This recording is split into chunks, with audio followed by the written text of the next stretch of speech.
qui est l'Europe c'est la paix, mais cette fois-ci avec un E, c'est-à-dire la paye, la rémunération. Maintenant, j'en terminerai avec ces profiteurs, par les profiteurs des présidences européennes. La présidence, je vous rappelle qu'il y a, enfin je ne sais pas si vous le savez, mais il y a une présidence tournante tous les 6 mois qui est exercée par un État, et puis il y a une présidence qui est exercée par le président de l'Union européenne depuis la Constitution européenne, qui a été rejetée par les Français, mais le dispositif a été repris dans le traité de Lisbonne. Donc vous avez cette chose baroque, qu'il y a un président de l'Union européenne qui en titre permanent qui s'appelle M. Van Rompuy, et vous avez un président semestriel qui est celui, le président de la République, le chef d'État ou de gouvernement, qui préside l'État qui fait la présidence semestrielle de l'Union. Je ne sais pas si vous vous y repérez, ça va? Bon. Donc, au second semestre 2008, c'était la France qui a exercé cette présidence de l'Union européenne. Bon. Si vous prenez le bilan, la saisie d'écran qui avait été faite, on lit quoi? On y lit une Europe qui agit pour répondre aux défis d'aujourd'hui. C'est un bilan qui a été fait par la France sur le site officiel du ministère français des Affaires étrangères. C'est le bilan de la présidence. Quel est ce bilan? Les 6 mois de la présidence française ont d'abord été marqués par une série de crises internationales, conflit en Géorgie, crise financière et économique, effectivement, c'était le deuxième semestre 2008, au moment de l'éclatement de l'affaire des subprimes, dans lesquelles l'Union européenne a su jouer un rôle déterminant grâce à sa capacité à agir de manière réactive, volontaire et unie. Franchement, il y a de quoi éclater de rire 3 ans après quand on lit ça. On a véritablement affaire à un discours qui est typique, on dirait que ça a été écrit par la Pravda en 1952 sous Staline. Comment est-ce qu'on peut dire que la présidence française et que l'Union européenne ont réussi à jouer un rôle déterminant dans leur capacité à agir de manière réactive, volontaire et unie sur les crises internationales, financières et économiques, alors que 3 ans après, non seulement nous sommes toujours dedans, mais même ça ne cesse de s'aggraver. Alors, si je vous dis tout ça, c'est que derrière ce satisfecit de façade, où en réalité on n'aboutit à rien, sinon qu'à une continuité de l'aggravation de la situation, eh bien tout ceci a quand même eu un coût. La présidence française de l'Union européenne a coûté quand même aux contribuables français 175 millions d'euros en 2008, qui est en plus de tout, hein.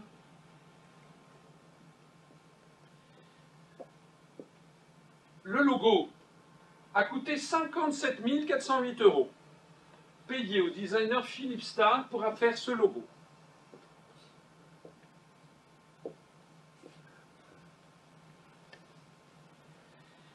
On a acheté à l'époque 25 000 sacoches, 150 000 porte-documents, 5 000 pochettes, 6 000 parapluies, 6 000 coupe-vents, 29 000 cravates, 8 000 bracelets, 9 500 clés USB, 300 000 porte-badges, 200 000 stylos à billes. C'est à croire que les européistes n'ont pas de stylos. 200 000 bloc-notes, 6 500 chemises de dossier et 500 draps de bain qui ont été payés par la présidence française de l'Union européenne pour un coût total de 3 millions d'euros.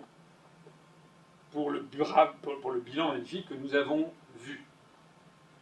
M. Van Rompuy, lui, président du Conseil européen, gagne 21 875 euros par mois de salaire net, plus des allocations logement, plus des indemnités, plus il a à son service 35 membres de cabinet, des conseillers, 3 huissiers, 2 chauffeurs, 10 gardes du corps, 10 gardes du corps pour protéger le corps de M. Van Rompuy. Alors, je ne sais pas si c'est parce que la photo est assez suggestive, on le voit ici, avec la baronne Ashton of Holland, mais 10 gardes du corps pour protéger le corps de M. Van Rompuy, ça paraît quand même beaucoup.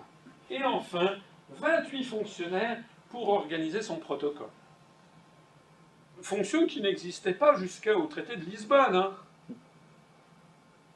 Ceci a donc un coût, avec une voiture blindée, un coût estimé de 125 000 euros par mois, que l'on a encore ajouté à tout le reste. Hein. Avant le traité de Lisbonne, ça marchait très très très très mal, mais ça marchait peut-être un tout petit peu moins mal que ça ne marche maintenant d'ailleurs. Hein.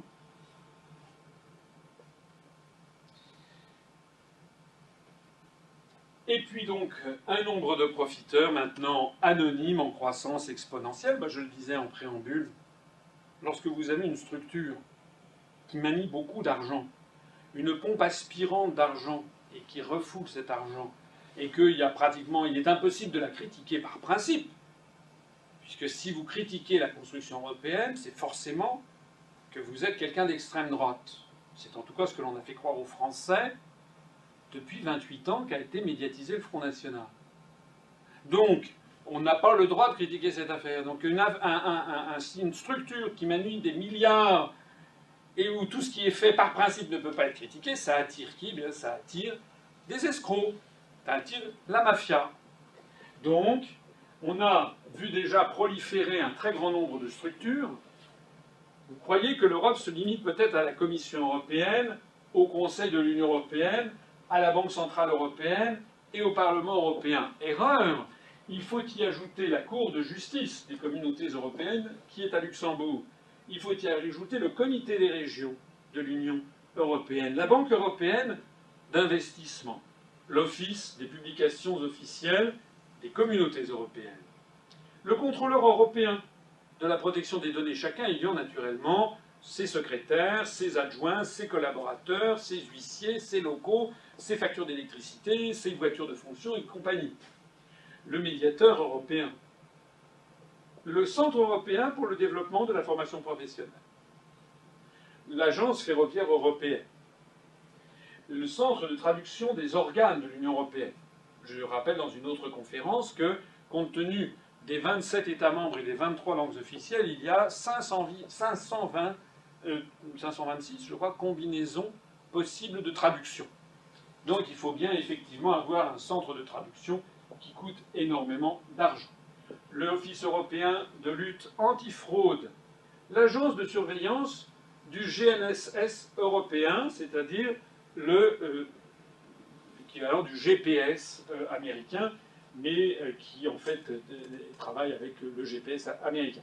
L'Agence des coopérations des régulateurs de l'énergie, c'est encore en projet, le Comité économique et social européen, l'École européenne d'administration, l'Observatoire européen des drogues et des toxicomanies, l'Agence communautaire des contrôles des pêches, l'Agence européenne pour la sécurité et la santé au travail, la Cour des comptes européenne, la Fondation européenne pour la formation, l'Agence européenne des médicaments, l'Agence européenne de la sécurité aérienne, l'Agence européenne chargée de la sécurité des réseaux et de l'information, l'Agence européenne pour la gestion de la coopération opérationnelle aux frontières extérieures, l'Agence européenne des produits chimiques, l'Agence européenne pour l'environnement, la Fondation européenne pour l'amélioration des conditions de vie et de travail, l'Agence européenne pour la sécurité maritime, l'Agence européenne de sécurité des aliments, le Centre européen pour la prévention et le contrôle des maladies,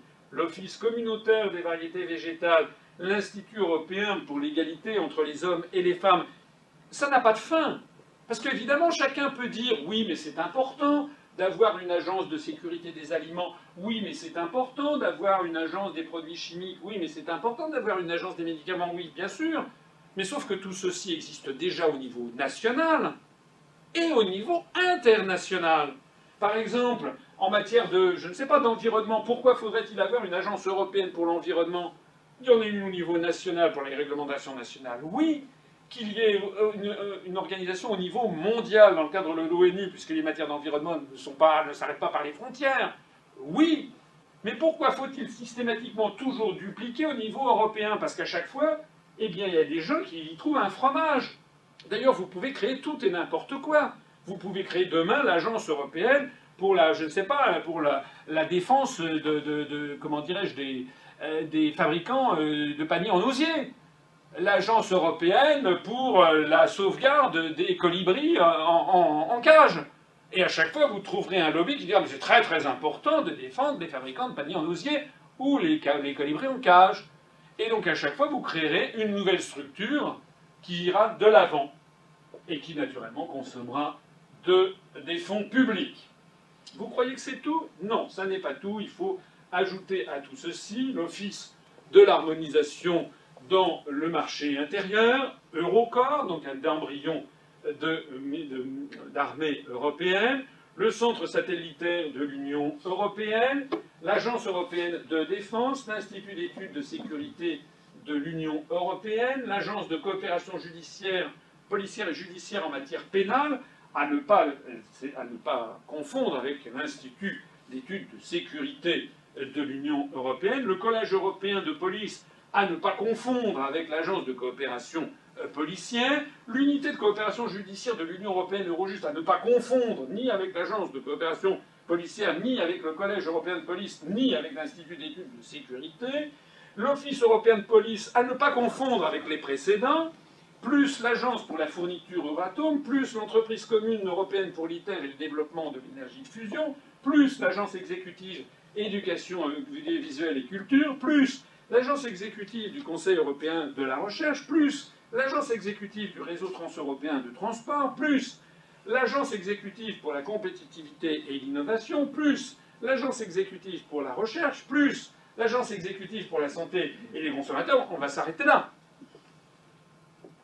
À quand une agence exécutive pour la découpe des saucissons en rondelles? Donc vous voyez à quel point nous sommes dans une affaire proliférante, sans aucune limitation, hein, puisqu'il s'agit toujours d'augmenter, en définitive, le budget sur les États membres. Alors, le Conseil économique et social européen, en juin 2011, pour vous donner un exemple de l'une de ces structures, les membres de ce Conseil économique et social, théoriquement, ne sont pas rémunérés. Alors les gens disent, vous critiquez une structure, mais elle n'est pas rémunérée. Alors c'est pas parce que les gens ne sont pas rémunérés qu'elle ne coûte rien, parce qu'il y a toujours des frais de secrétariat, des frais d'installation, d'électricité, de chauffage et autres. Mais en plus, les membres ne sont pas rémunérés, mais ils reçoivent une indemnité journalière. Vous voyez qu'on joue sur les mots, une indemnité journalière de réunion, qui n'est quand même pas si nulle que ça, puisque c'est 233 € par journée de réunion. À quoi s'ajoute une indemnité journalière d'hôtel et restaurant de 130 €? Ah oui, il faut quand même que ces gens puissent se loger, puis une indemnité journalière additionnelle de logement de 30 €. Il faut quand même qu'ils puissent se prendre un petit cordial ou un remontant en fin de journée, plus ça nous donne donc 393 € par jour pour les membres de ce Conseil économique et social européen. À quoi s'ajoutent les remboursements de leurs frais de transport. Il y a 344 membres donc, de ce Parlement européen, mais il y a aussi les 800 fonctionnaires administratifs qui, eux, sont payés. Hein, voilà comment fonctionne ce type de structure. Donc le total de ce Conseil et de ce Comité économique et social européen, 15 millions d'euros. On peut dire qu'il ne sert à rien. Enfin, évidemment, on va me dire, oui, vous exagérez, ça a produit, je ne sais pas quel dossier, tel rapport très très important sur tel ou tel sujet, je ne sais pas. Bien sûr.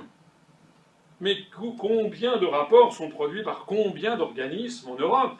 Je rappelle qu'en France, nous avons notamment tous les rapports qui sont faits par la Cour des comptes, par l'Inspection générale des finances, par le Conseil économique et social français, par toutes les commissions et les comités Théodule qui sont nommés en tant que de besoin par le gouvernement. Donc on croule déjà sous les rapports.